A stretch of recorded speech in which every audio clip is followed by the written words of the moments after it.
കർത്താവിൽ പ്രിയ ദൈവജനമേ, വീണ്ടും ഒരു നല്ല പ്രഭാതം കാണുവാൻ സർവശക്തനും മഹാകാരുണ്യവനായ ദൈവം നൽകിയ ഈ നല്ല പ്രഭാതത്തെ ഓർമ്മ ദൈവത്തെ സ്തുതിക്കുന്നു. അപ്പോൾ പ്രേക്ഷകരായ നിങ്ങൾക്കേവർക്കും ക്രിസ്തുവിൽ സ്നേഹവന്ദനം. ഇന്നത്തെ നമ്മുടെ പ്രഭാത ജാഗരണം നമ്മുടെ ചിന്തയ്ക്കായി നമ്മുടെ ചിന്താവിഷയം ഇപ്രകാരമാണ്: ശരിയായ ഉന്നത വിദ്യാഭ്യാസം ദൈവവചനത്തിൽ കാണപ്പെടുന്നു. Praise the lord. ദൈവനാമത്തോടുമാകട്ടെ. ഇത് വേദവാക്യം നമുക്ക് നൽകിയിരിക്കുന്നത് സദൃശവാക്യം 4-ാം അധ്യായം 5-ാം വാക്യമാണ്. സദൃശവാക്യം 4-ാം അധ്യായം 5-ാം വാക്യമാണ്: ജ്ഞാനം സമ്പാദിക്കുക, വിവേകം നേടുക, മറക്കരുത്, എൻ്റെ വചനങ്ങളെ വിട്ടുമാറുകയും മരുത്. ദൈവനാമം മഹത്വപ്പെടുമാകട്ടെ. ഉന്നത വിദ്യാഭ്യാസം എന്ന് വിളിക്കപ്പെടുന്ന തെറ്റായ ആശയങ്ങൾ കൊണ്ട് മനസ്സിനെ നിറയ്ക്കുവാൻ ഇപ്പോൾ നമുക്ക് സമയമില്ല. ഉന്നത വിദ്യാഭ്യാസം നേടുന്ന, ഉന്നത നിലവാരം പുലർത്തണം എന്നൊക്കെ ആളുകൾ പറയുന്നു, കേൾക്കുന്നു.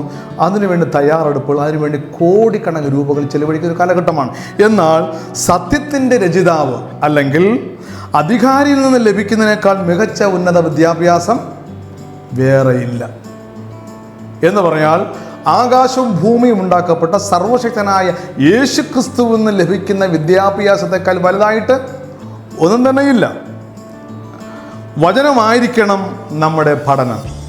വേദപുസ്തകത്തിലൂടെ ഉള്ള പഠനമായിരിക്കണം നമ്മുടെ വിദ്യാഭ്യാസം. അതിലൂടെ നമുക്ക് നിത്യരാജ്യം അവകാശമാക്കുവാൻ സാധിക്കും.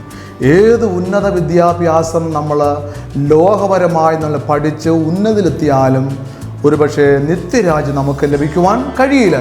പക്ഷെ നമ്മൾ നിത്യരാജ്യം ലഭിക്കണമെങ്കിൽ എന്ത് ചെയ്യണം? ബൈബിളിനെ കുറിച്ച് നമ്മൾ പഠിക്കണം. ദൈവവചനമായിരിക്കണം നമ്മുടെ വിദ്യാഭ്യാസം. അതിൽ കാണപ്പെടുന്ന സത്യങ്ങളിൽ നാം നമ്മുടെ കുഞ്ഞുങ്ങളെ വിദ്യാഭ്യാസം ചെയ്യിപ്പിക്കണം. അനേക കുഞ്ഞുങ്ങൾ നമുക്കറിയാം, ട്യൂഷൻ, വീട്ടിലെ പഠനം, ട്യൂഷൻ സെൻ്ററിലെ പഠനം, പള്ളിക്കൂടത്തിലെ പഠനം, ഇങ്ങനെ കുഞ്ഞുങ്ങൾ അവരുടെ ഉന്നത വിദ്യാഭ്യാസത്തിന് വേണ്ടി മാതാപിതാക്കൾ സമയം ചെലവഴിച്ചുകൊണ്ടിരിക്കുന്നു. പക്ഷേ അവർ ദൈവ പഠനത്തിൽ നിന്നും വചനത്തിൽ നിന്നും വളരെ അകലെയാണുള്ള കാര്യം മറന്നുപോകുന്നത്. അതുകൊണ്ടായിരിക്കണം ഒരുപക്ഷെ നമ്മൾ കുഞ്ഞുകാലങ്ങളിലെ കുഞ്ഞുങ്ങളെ ദൈവവചനം പഠിപ്പിക്കാത്തത് കൊണ്ടായിരിക്കണം ഇന്ന് യൗവനത്തിലേക്ക് വരുന്ന മക്കൾ വഷളത്തകരമായി മാറുന്നു എന്നുള്ള കാര്യം ഇപ്പോൾ നമ്മൾ ചിന്തിക്കേണ്ടിയിരിക്കുന്നു. പ്രിയ ദൈവജനമേ, പുരുഷന്മാരും സ്ത്രീകളും കുട്ടികളെ പോലെ പഠിക്കപ്പെടുവാൻ ഒരുക്കമാണെങ്കിൽ ദൈവത്തിന് അവർ എന്ത് ചെയ്യണം? സമർപ്പിക്കപ്പെടേണ്ടതാണ്. നമ്മൾ ദൈവജനത്തെക്കുറിച്ച് നമ്മൾ പഠിക്കുമ്പോൾ, ദൈവത്തിനെക്കുറിച്ച് നമ്മൾ ധ്യാനിക്കുമ്പോൾ നാം ആരായിരിക്കണം? ഒരു സമർപ്പണമുള്ളവരായിരിക്കണം. അതിലൂടെ മാത്രമേ നമുക്ക് ജ്ഞാനം ലഭിക്കുകയുള്ളൂ. മാത്രമല്ല, തിരുവെഴുത്തിൽ അവർ വിദ്യാഭ്യാസത്തിന് ശാസ്ത്രം കണ്ടെത്തും. അങ്ങനെ സമർപ്പണത്തോടുകൂടെ പഠിക്കുന്ന ഒരു വ്യക്തിയാണ് ഏതാണ്? വിദ്യാഭ്യാസത്തിൻ്റെ ശാസ്ത്രം കണ്ടെത്തുവാൻ കഴിയുന്നത്. എങ്ങനെ? ദൈവവചനത്തിലൂടെ. മറ്റൊരു കാര്യം നമ്മൾ ചിന്തിക്കുമ്പോൾ, അധ്യാപകരും വിദ്യാർത്ഥികളും ക്രിസ്തുവിൻ്റെ വിദ്യാലയത്തിൽ ക്രിസ്തുവിൽ നിന്ന് പഠിക്കുന്നതിനായി പ്രവേശിക്കുമ്പോൾ അവർ ബുദ്ധിയോടെ ഉന്നത വിദ്യാഭ്യാസത്തെക്കുറിച്ച് അവർ സംസാരിക്കും. ഇതാണ് നമ്മളൊന്ന് ഏറ്റവും കൂടുതൽ മനസ്സിലാക്കേണ്ട കാര്യം. മാത്രമല്ല, എന്തുകൊണ്ടെന്നാൽ ആ ജ്ഞാനമാണ് ശാസ്ത്രത്തിൻ്റെ അന്തസത്ത മനസ്സിലാക്കുവാൻ പ്രാപ്തരാക്കുന്നത് എന്നവർ ഇപ്പോൾ ഗ്രഹിക്കുന്നു. ദൈവത്തെക്കുറിച്ച് പഠിക്കുമ്പോൾ, വചനം പഠിക്കുമ്പോൾ, ശാസ്ത്രത്തെക്കുറിച്ച് മനസ്സിലാക്കുമ്പോൾ, അത് ഏത് ശാസ്ത്രമാണ്? ദൈവിക ശാസ്ത്രത്തെക്കുറിച്ച് മനസ്സിലാക്കുമ്പോൾ അവരെന്ത് ചെയ്യുന്നു? അതിലെ ഏറ്റവും തനതായ ഭാഗങ്ങൾ, അറിവുകൾ നേടുമ്പോൾ അവർ മനസ്സിലാക്കും, ഞാൻ ദൈവത്തെക്കുറിച്ച് ഞാൻ ഒരുപാട് പഠിച്ചിരിക്കുന്നു എന്നുള്ളതാണ്. മറഞ്ഞിരിക്കുന്ന നിക്ഷേപങ്ങൾക്ക് വേണ്ടി വിജയകരമായി അന്വേഷിക്കുമ്പോൾ ഈ ലോകകാരൻ അന്വേഷിക്കുന്നതിനേക്കാൾ മികച്ച നിലയിലേക്ക് നമ്മൾ ഉയർന്നു വരണം. അപ്പോൾ മറ്റൊന്നിനെക്കുറിച്ച് പഠിക്കുന്നതിനേക്കാൾ ഉപരിയായി ദൈവവചനത്തെക്കുറിച്ച് പഠിക്കുമ്പോൾ എന്താ സംഭവിക്കുന്നറിയാമോ? മികച്ച നിലയിൽ നാം ഉയർന്നു വരിക തന്നെ വേണം. എത്രയോ വിദ്യാഭ്യാസമില്ലാത്ത ആളുകൾ ദൈവവചനത്തെക്കുറിച്ച് പഠിച്ചു, അവർ ശക്തരായി പ്രസംഗിക്കുന്നു, ആത്മാക്കളെ നേടുന്നു, അനേക രക്ഷയിലേക്ക് കൊണ്ടുവരികയും ചെയ്യുന്നു. അപ്പോൾ ഈ മറഞ്ഞിരിക്കുന്ന നിക്ഷേപങ്ങൾക്ക് വേണ്ടി വിജയകരമായി അന്വേഷിക്കുവാൻ ഈ ലോക കാര്യങ്ങൾ അന്വേഷിക്കുന്നതിനേക്കാൾ ഉപരി ദൈവവചനത്തെ പഠിക്കുവാൻ നാം എന്ത് ചെയ്യണം? മനസ്സിലാക്കണം. മാത്രമല്ല, ഇവിടെ ദിവ്യ ഗുരുവിൻ്റെ ജ്ഞാനത്തെക്കാൾ ഉന്നതമാണ് മാനുഷിക ജ്ഞാനം എന്ന് പലരും ചിന്തിക്കുന്നുണ്ട്. അത് തെറ്റായൊരു കാര്യമാണ്.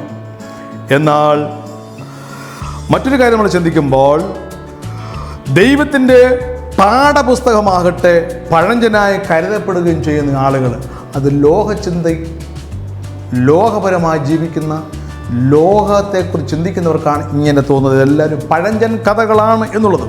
എന്നാൽ മാത്രമല്ല, അതിലവ ഉപയോഗശൂന്യവും കാലഗണപ്പെട്ടതുമായി അവരെന്ത് ചെയ്യുന്നു? വേദപുസ്തകത്തെ മനസ്സിലാക്കുന്നു. എന്നാൽ പരിശുദ്ധാത്മാവിനാൽ ഉത്തേജിതരായവർ അങ്ങനെ കണക്കാക്കുന്നില്ല. ഇത് സത്യമാണ്. ഇതിലൂടെ മാത്രമേ അറിവുകൾ നേടുവാൻ കഴിയുള്ളൂ. ഈ വചനത്തിലൂടെ മാത്രമേ ഉന്നത വിദ്യാഭ്യാസമെന്ന ദൈവ പരിജ്ഞാനത്തെക്കുറിച്ച് മനസ്സിലാക്കാൻ കഴിയൂ എന്ന് അവർ മനസ്സിലാക്കുന്നു. പരിശുദ്ധാത്മാവിലൂടെ മനസ്സിലാക്കുന്നു.